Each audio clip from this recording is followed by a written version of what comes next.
Good morrow, scholars. Welcome back to Breaking Dawn. We've got the two chapters left. I don't know what I was saying. Sorry for a late upload, and I don't have much in the way of an excuse. Although I did wake up super early and went to bed super late, and then I took a nap after eating something. And it's really hot in my room right now, and when it gets too hot, I just kind of go to sleep. Anyway, we're in chapter 38, Power, page 725. Chelsea is trying to break our bindings, Edward whispered, but she can't find them. She can't feel us here. His eyes cut to me. Are you doing that? I smiled at him grimly. I am all over this. Edward lurched away from me suddenly, his hand reaching out toward Carlyle.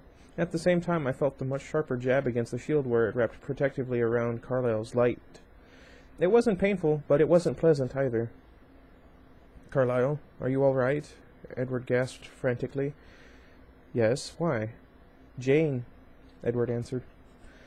The moment that he said her name, a dozen pointed attacks hit in a second, stabbing all over the elastic shield, aimed at 12 different bright spots. I flexed, making sure the shield was undamaged. It didn't seem like Jane had been able to pierce it. I glanced around quickly. Everyone was fine. Incredible, Edward said. Why aren't they waiting for the decision? Tanya hissed. Normal procedure, Edward answered briskly. They usually incapacitate those on trial so they can't escape. I looked across at Jane, who was staring at our group with furious disbelief. I was pretty sure that, besides me, she'd never seen anyone remain standing through her fiery assault. It probably wasn't very mature, but I figured it would take Aro about half a second to guess, if he hadn't already, that my shield was more powerful than Edward had known. I already had a big target on my forehead, and there was really no point in trying to keep the extent of what I could do a secret, so I grinned a huge, smug smile right at Jane. I would too, to be honest. Her eyes narrowed, and I felt another stab of pressure, this time directed at me. I pulled my lips wider, showing my teeth. Jane let out a high-pitched scream of a snarl. Everyone jumped, even the disciplined guard. Everyone but the ancients, who didn't so much as look up from their conference. Her twin caught her arm as she crouched into a spring. The Romanian started chuckling with dark anticipation. I told you this was our time, Vladimir said to Stefan. Just look at the witch's face, Stefan chortled. Alec patted his sister's shoulder soothingly. Were they actually brother and sister? I don't remember. Then tucked her under his arm. He turned his face to us, perfectly smooth, completely angelic. I waited for some pressure, some sign of his attack, but I felt nothing. He continued to stare in our direction, his pretty face composed. Was he attacking? Was he getting through my shield? Was I the only one who could still see him? I clutched at Edward's hand. Let's see. Are you okay? I choked out. Yes. He whispered. Is Alec trying? Edward nodded. His gift is slower than Jane's. It creeps. It will touch us in a few seconds. I saw it then, when I had a clue of what to look for. A strange, clear haze was oozing across the snow, nearly invisible against the white. It reminded me of a mirage, a slight warping of the view, a hint of a shimmer. I pushed my shield out from Carlyle and the rest of the front line, afraid to have the slinking mist too close when it hit. What if it stole right through my intangible protection? Should we run? A low rumbling murmured through the ground under our feet, and a gust of wind blew the snow into sudden flurries between our position and the Volturi's. Benjamin had seen the creeping threat too, and now he tried to blow the mist away from us. The snow made it easy to see where he threw the wind, but the mist didn't react in any way. It was like air blowing harmlessly through a shadow. The shadow was immune. The triangular formation of the ancients finally broke apart when, with a racking groan, a deep, narrow fissure opened in a long zigzag across the middle of the clearing. The earth rocked under my feet for a moment. The drifts of snow plummeted into the hole, but the mist skipped right across it, as untouched by gravity as it had been by the wind. Aro and Caius watched the opening earth with wide eyes. Marcus looked in the same direction without emotion. They didn't speak. They waited, too, as the mist approached us. The wind shrieked louder, but didn't change the course of the mist. Jane was smiling now. And then the mist hit a wall. I could taste it as soon as it touched my shield. It had a dense, sweet, cloying flavor. It made me remember dimly the numbness of Novocaine on my tongue. Oh, I hated that. Like, I know you're not supposed to be able to, like, feel your tongue, you know, when they do the thing, and then, but I could feel me, like, if I were talking, as my tongue is slowly going over to the side, I could feel it being bitten into, but it was like a phantom pain, or a phantom limb kind of situation. Like, I can feel it's there, but I have no idea why. Anyway, I don't know, it's hard to describe. I almost bit my tongue off one time because, I don't remember why. I think we were at a Sam's Club, actually. I was like 13. Where was I? The mist curled upward, seeking a breach, a weakness. It found none. The fingers of searching haze twisted upward and around, trying to find a way in, and in the process illustrating the astonishing size of the protective screen. There were gasps on both sides of Benjamin's gorge. "Well done, Bella," Benjamin cheered, in a low voice. My smile returned. I could see Alec's narrowed eyes, doubt on his face for the first time, as his mist swirled harmlessly around the edges of my shield. And then I knew that I could do this. Obviously, I would be the #1 priority, the first one to die, but as long as I held, we were on more than equal footing with the Volturi. We still had Benjamin and Zafrina, and they had no supernatural help at all. As long as I held. What?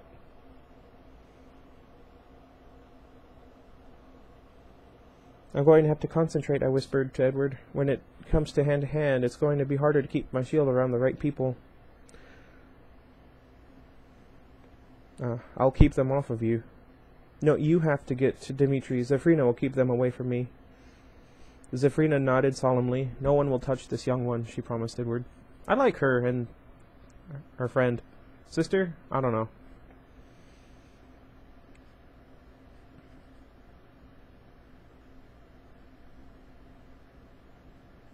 Did I say she promised Edward? Anyway.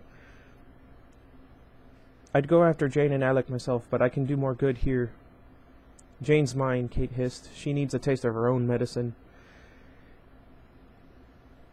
"And Alec owes me many lives, but I will settle for his," Vladimir growled from the other side. "He's mine."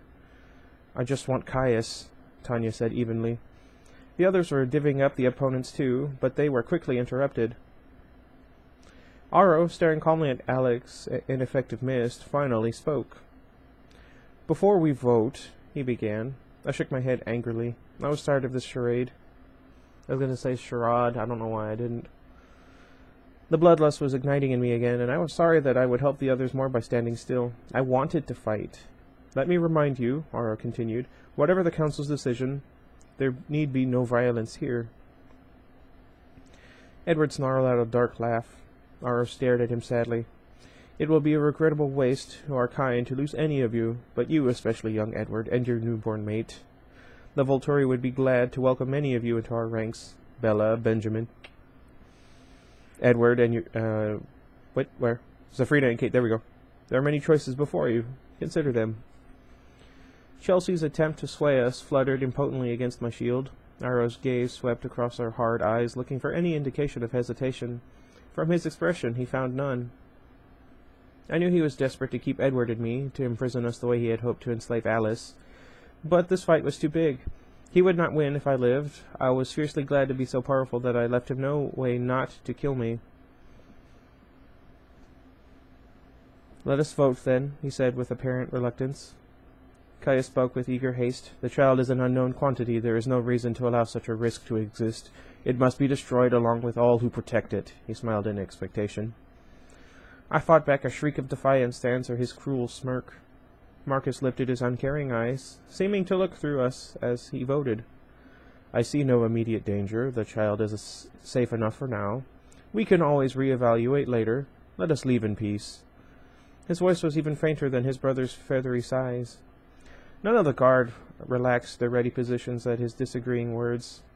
Caius's anticipatory grin did not falter. It was as if Marcus hadn't spoken at all.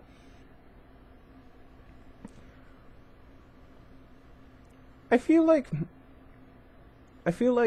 no matter what, one of them is going to disagree with the violent outcome, so that it can look like they actually tried to be impartial. I must make the deciding vote, it seems, Aro mused. Suddenly Edward stiffened at my side. Yes, he hissed. I risked, I don't know. Anyway, a glance at him. His face glowed with an expression of triumph that I didn't understand. It was the expression of an angel, the expression an angel of destruction might wear while the world burned, beautiful and terrifying. You know, that reminds me, I had this idea for a story way back in the day about angels. Anyway, there was a low reaction from the guard, an uneasy murmur. Aro? Edward called, nearly shouted, undisguised victory in his voice. Aro hesitated for a second, assessing this new mood warily before he answered.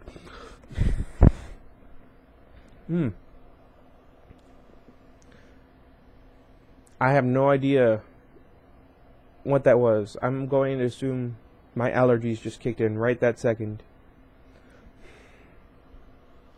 It burns like all the way through my nose. Yes, Edward? You have something further? Perhaps, Edward said pleasantly, controlling his unexplained excitement. First, if I could clarify one point. Certainly, Aro said, raising his eyebrows. Nothing now but polite interest in his tone. My teeth ground together. Aro was never more dangerous than when he was gracious. I can see that.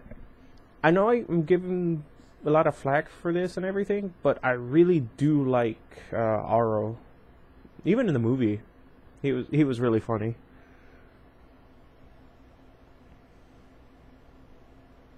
The danger you foresee from my daughter, this stems entirely from our inability to guess how she will develop. Is that the crux of the matter? Yes, friend Edward, Aro agreed. If we could but be positive, be sure that as she grows, she will be able to stay concealed from the human world, not endanger the safety of our obscurity. He trailed off, shrugging. So if we could only know for sure, Edward suggested, exactly what she will become, then there would be no need for a council at all. If there were some way to be absolutely sure, Aro agreed, his feathery voice slightly more shrill. He couldn't see where Edward was leading him. Neither could I. Then yes, there would be no question to debate. And we would part in peace, good friends, once again? Edward asked, a tiny hint of irony, even more shrill. Of course, my young friend. Nothing would please me more. Edward chuckled exultantly. Then I do have something more to offer. Aro's eyes narrowed. She is absolutely unique. Her future can only be guessed at. Not absolutely unique, Edward disagreed. Rare, certainly, but not one of a kind. I fought the shock, the sudden hope springing to life as it threatened to distract me. The sickly-looking mist still swirled around the edges of my shield, and as I struggled to focus, I felt the sharp, stabbing pressure against my protective hold. Aro, would you ask Jane to stop attacking my wife? Edward asked courteously. We are still discussing evidence. Aro raised one hand. Peace, dear ones. Let us hear him out. The pressure disappeared. Jane bared her teeth at me. I couldn't help grinning back at her. Why don't you join us, Alice? Edward called loudly. Alice? Esme whispered in shock. Alice? A bunch of people saying Alice. Let's see. Alice? Alice? Alice? Alice! Alice! Other voices murmured around me. You see what I mean? It's really, I don't know. Alice. Aro breathed.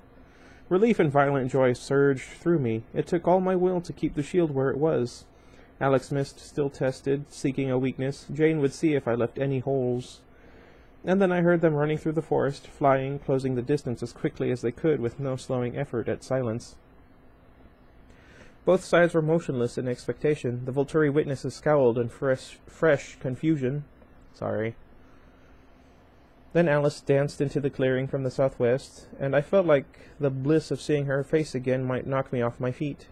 Jasper was only inches behind her, his sharp eyes fierce. Close after them ran three strangers. The first was a tall, muscular female with wild, dark hair. Obviously Kachiri, I don't know. Sorry. She had the same elongated limbs and features as the other Amazons, even more pronounced in her case. The next was a small olive-toned female vampire with a long braid of black hair bobbing against her neck. Her deep burgundy eyes flitted nervously around the confrontation before her. I wonder how you would get burgundy. And the last was a young man, not quite as fast nor quite as fluid in his run. His skin was an impossible, rich, dark brown. His wary eyes flashed across the gathering, and they were the color of warm teak.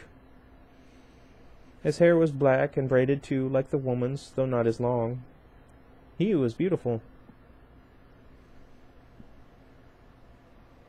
I look short.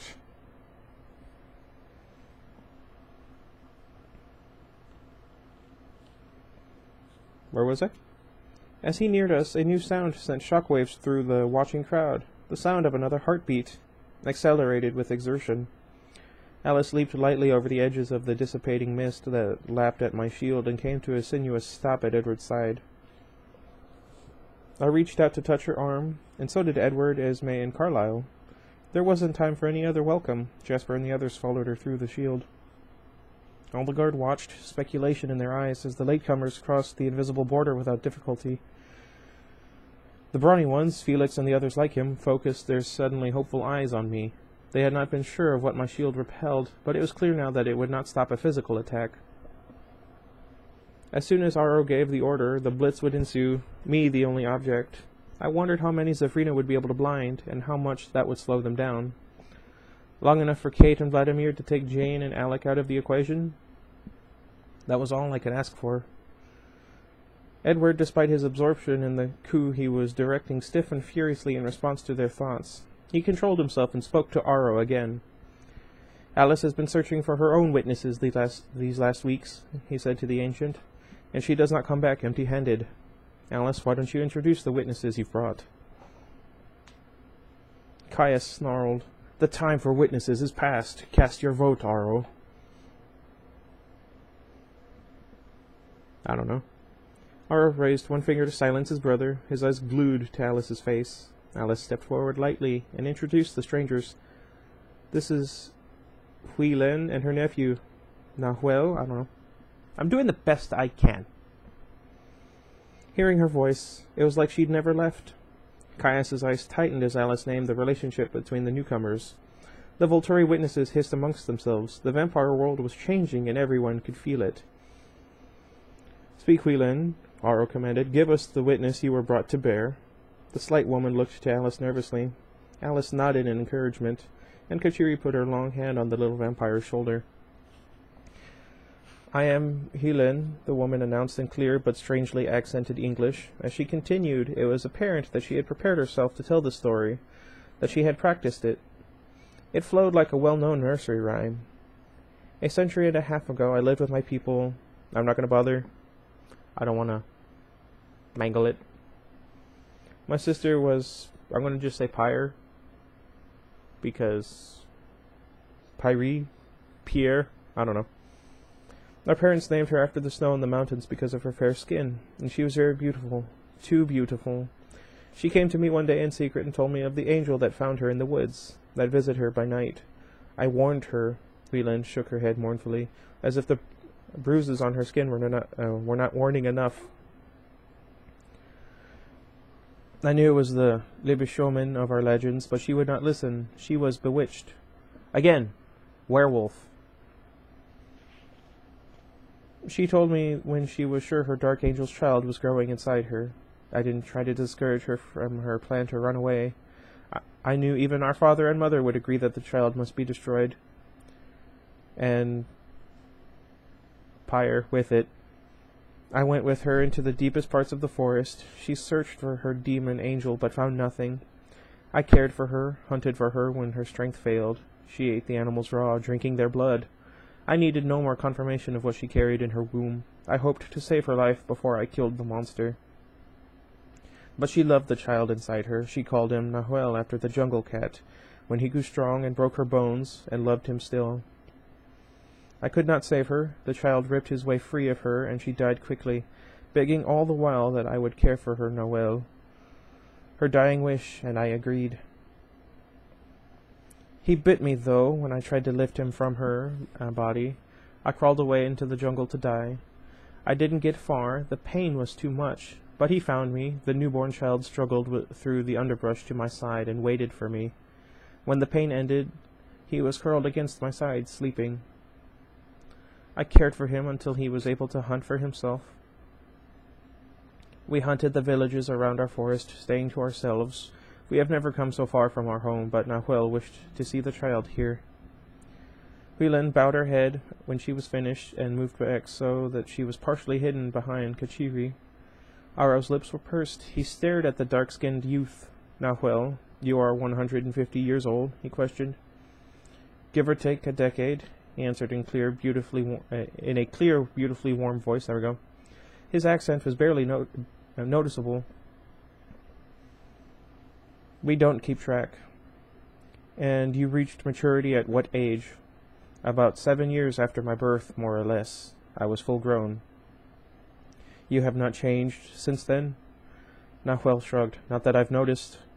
I felt a shudder tremble through Jacob's body. I didn't want to think about this yet. I would wait till the danger was past and I could concentrate. And your diet? Aro pressed, seeming interested in spite of himself.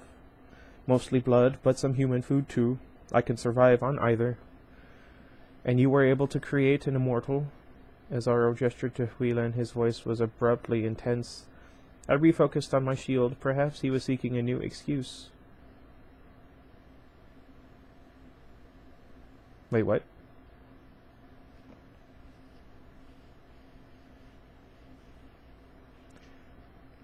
Sorry, I read ahead. I got confused. Yes, but none of the rest can. A shocked murmur ran through all three groups. Aro's eyebrows shot up. The rest? My sisters. Nahuel shrugged again. Aro stared wildly for a moment before composing his face. Perhaps you would tell us the rest of your story, for there seems to be more. Nahuel frowned. My father came looking for me a few years after my mother's death.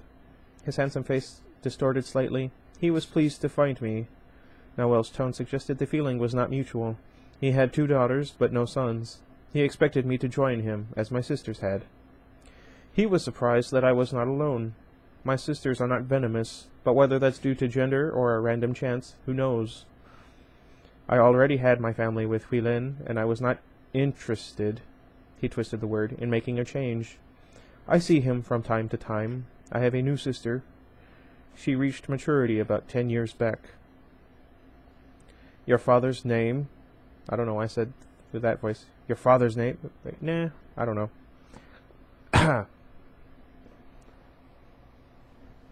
Huh, that's weird. Caius asked through gritted teeth.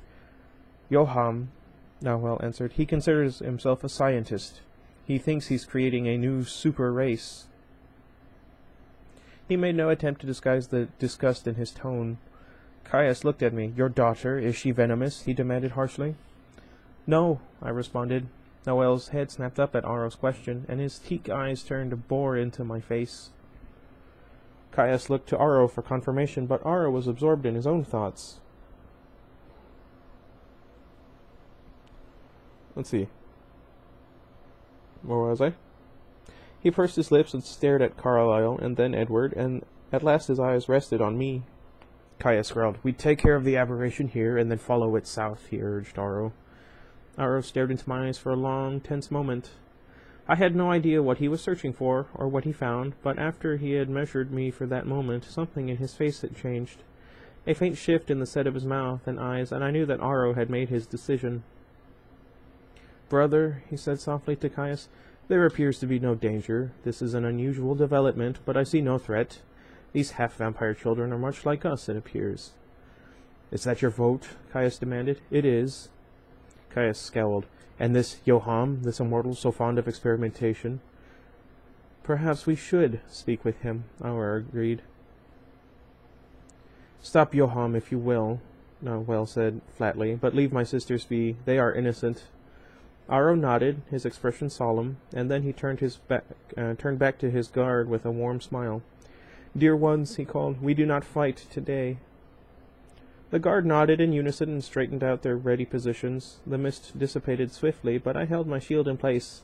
Maybe this was another trick. I analyzed their expressions as Aro turned back to us. His face was as benign as ever, but unlike before, I sensed a strange blankness behind the facade, as if his scheming was over. Caius was clearly incensed, but his rage was turned inward now. He was resigned. Marcus looked bored. There really was no other word for it. The guard was impassive and disciplined again. There were no individuals among them, just the whole. They were in formation, ready to depart. The Volturi witnesses were still wary. One after another they departed, scattering into the woods. As their numbers dwindled, the remaining sped up. Soon they were all gone. Aro held his hands out to us, almost apologetic. Behind him, the larger part of the guard, along with Caius, Marcus, and the silent, mysterious wives, were already drifting quickly away. Their formation precise once again. Only the three that seemed to be his personal guardians lingered with him. I'm so glad this could be resolved without violence, he said sweetly. My friend, Carlyle, how pleased I am to call you friend again. I hope there are no hard feelings. I know you understand the strict burden that our duty places on our shoulders. Iggy. Leave in peace, Aro, Carlyle said stiffly. Please, remember that we still have our anonymity to protect here, and keep your guard from hunting in this region. Of course, Carlyle, Aro assured him. I am sorry to earn your disapproval, my dear friend. Perhaps in time you will forgive me. Perhaps in time, if you prove a friend to us again. Aro bowed his head, the picture of remorse, and drifted backward for a moment before he turned around. We watched in silence as the last four Volturi disappeared into the trees. It was very quiet. I did not drop my shield. Is it really over? I whispered to Edward. The smile was huge. Yes, they've given up. Like all bullies, they're cowards underneath the swagger. He chuckled. Alice laughed with him. Seriously, people, they're not coming back. Everybody can relax now. There was another beat of silence. Of all the rotten luck, Stefan muttered. And then it hit. Cheers erupted. Deafening howls filled the clearing. Maggie pounded what's-her-face on the back. Rosalie and Emmett kissed again, longer and more ardently than before. Benjamin and Tia were locked in each other's arms, as were Carmen and Elazar. Esme held Alice and Jasper in a tight embrace. Carlyle was warmly thanking the South American newcomers who had saved us all. Kachiri stood very close to Zephrina and Senna. Their fingertips interlocked. Garrett picked up Kate off the ground and swung her around in a circle. Stefan spit on the snow. Vladimir ground his teeth together with a sour expression. And I have climbed the giant roasted wolf to rip my daughter off his back and then crushed her to my chest. Edward's arms were around us in the same second. Sorry. Nessie, Nessie, Nessie, I crooned. Jacob laughed his big barky laugh and poked the back of my head with his nose.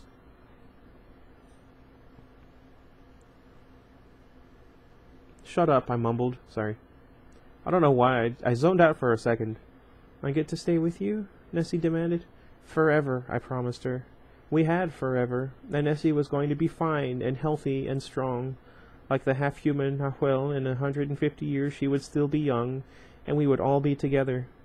Happiness expanded like an explosion inside me, so extreme, so violent, I wasn't sure I'd survived it. Forever, Edward echoed in my ear. I couldn't speak any more. I lifted my head and kissed him with a passion that might possibly set the forest on fire. I wouldn't have noticed. Okay. A little bit longer than I thought the chapter would end up being. Iggy, you need to stop that. He's very silly. Anyway, let me know what you guys think. Tomorrow will be the last chapter of Breaking Dawn. I just remembered I never finished Heir to the Empire. There's like 2 chapters left there, and The Lost Stars, which is over there, if I remember correctly. I never went back to. Anyway, I'm getting hungry. I made some food. It's actually burning right now. Let me know what you guys think. If you have suggestions for another book series, I would read The Host, but the premise is too similar to a book series I read in my childhood called Animorphs. If you don't know what it is, look it up, please. The final book, it upset me deeply. If ever my mom comes to visit the channel, she will tell you just how heartbroken I was. Anyway, until next time, goodbye everybody. I really do listen to what you guys want, by the way, and sorry if I miss any comments. My phone hasn't been working properly. I actually have to get a new one.